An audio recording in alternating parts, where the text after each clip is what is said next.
II.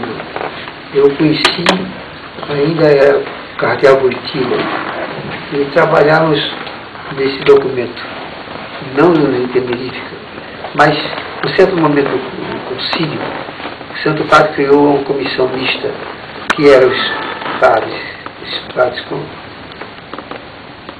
que trabalhavam na elaboração do documento Gaudium et Spes. Então, fui da comissão de apostolado leigo e depois fui da comissão de doutrina. Ele era da comissão de doutrina, eu era da comissão do apostolado leigo. Como o Papa reuniu as duas comissões, da qual surgiu o documento para estudar o Gaudium et Spes.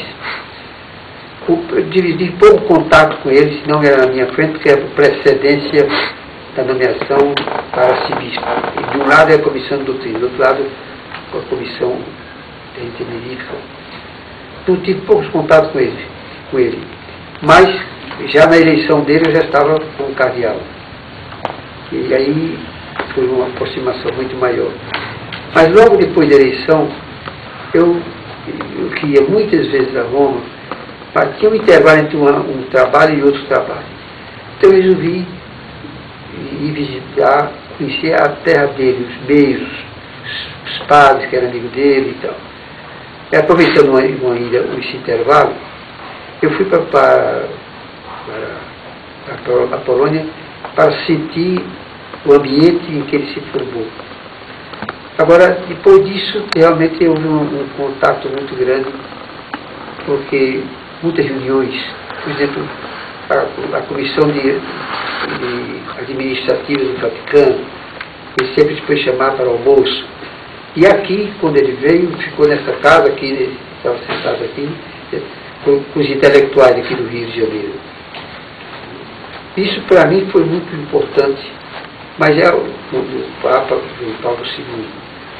Eu tive com ele muitos contatos, em muitos lugares. Em Cuba, ele foi a Cuba, eu fui também. Ele já Papa, né?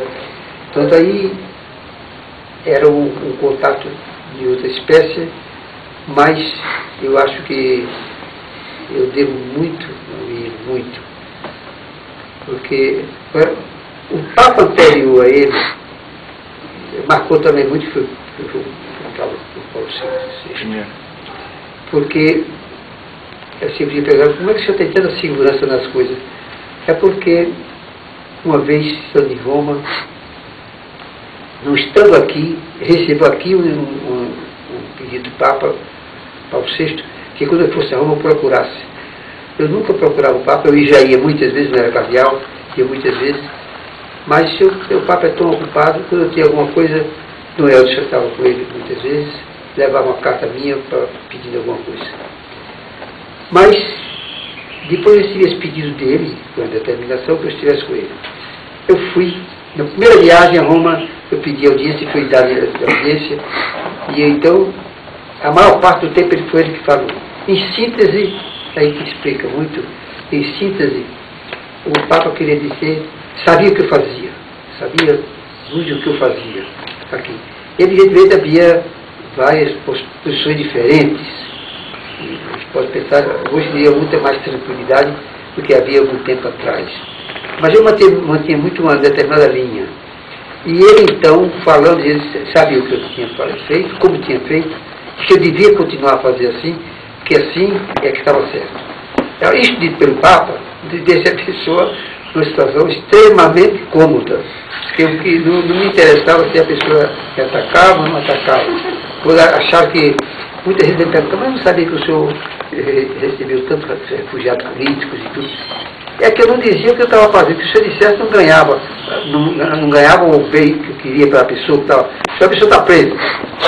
Quando eu me dirigi com as autoridades, inclusive com o presidente da República, eu não começava atacando, eu começava dizendo que havia isso que estava errado. Mas não ia, eu sempre faço essa comparação.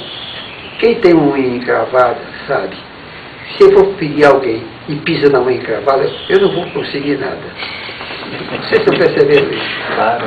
A unha encravada chega atacando, condenando. Não, mas se eu chego, não cedo, da posição, mas pondero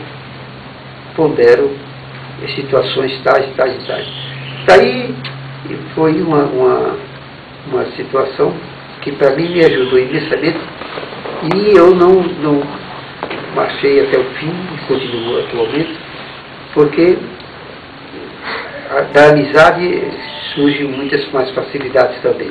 Então eu direi isso, que o João Paulo II teve aqui na visita, fez 2 visitas aqui. Tem 2 pés para o Brasil, lá plantado por ele, como marcando a vida dele. Um é raquítico, que não se preparou bem o terreno, as outras estão árvores bonitas. Depois os contatos todos em Roma, e eu acho que o Papa foi realmente um Papa extraordinário. E a vida dele, eu acho que a igreja toda foi imensamente, como também agora com o João Paulo Bento XVI, porque cada Papa tem a sua face própria, o seu objetivo próprio. Bento XVI sempre começa, no meio do discurso dele, muitas vezes faz, meu amado antecessor, né? É muito essa linha, né, de continuação. Mas são homens que trabalharam juntos, porque não era uma questão de doutrina, que cada 15 dias ele estava com o Papa, e quando veio a eleição, na eleição de Paulo VI, não, de João 23, eu era bispo, não era cardeal. Eu me lembro muito que eu estava na Praça de São Pedro, eu estava também transmitindo por uma televisão para o Brasil. Eu dou uma parte dessa missão, eu estava ajudando. Mas depois acharam, eu era bispo, mas acharam que o bispo devia estar naquela onde ele era. Eu não fui, era uma rádio aqui do Brasil. Agora, uma mulher, quando saiu a fumaça branca, sério fumaça branca, eu estava na Praça de São Pedro. Aí atrás de mim uma senhora dizia que se fosse eleito um cardeal que era do Oriente, se fosse eleito aquela pessoa, ela se converteria. Mas não foi. Mas quem foi eleito foi uma pessoa que era um velho, era gordo, que era todo mundo. O que é que depois de João Paulo, de Pio XII? Pio XII era um homem assim, intelectual, extraordinário também, extraordinário. E aí foi eleito João XXIII, foi um sucesso fantástico. Em pouco tempo fez uma coisa, o conselho. Agora, aquela mulher atrás de mim, se fosse um tal cardeal que era do Oriente, ela se converteria para a igreja, não era católica. Aí sai um homem gordo, velho, e a mulher, então foi o grande sucesso no mundo, porque suceder Pio XII, como é que vai ser? E foi de maneira admirável, foi com concílio. Então ele foi há pouco tempo, morreu logo. Aí vê como é que Deus dirige a igreja. Deus dirige a igreja, ele não sabe o que acontece, às vezes está acontecendo tudo errado. Então a gente fica numa situação sendo ruim, mas sempre que Deus não está vendo isso. Não, porque Deus, nós só vemos no dia de hoje, no momento atual. Nós estamos conversando aqui no momento, mas nós não estamos sabendo o que acontecerá daqui a uma semana, 10 dias, 15 dias, comigo, com vocês, não sabemos. Portanto, Deus sabe, muitas vezes, aquela expressãozinha popular, Deus escreve certo por linhas tortas. É exatamente isso. Então, isso nos leva a uma aceitação da vontade de Deus, mesmo que você conta tudo, está dando tudo errado. Agora, a gente deve rezar, deve procurar os caminhos normais, pela oração, mas não pensar que nós é que temos a verdade. A verdade está em Deus, e quando as coisas ocorrem erradamente, Deus sabe tirar o bem do erro, quando a pessoa aceita a vontade de Deus. Isso não tem nada com comunicação propriamente, mas em geral é uma norma que nos ajudará muito.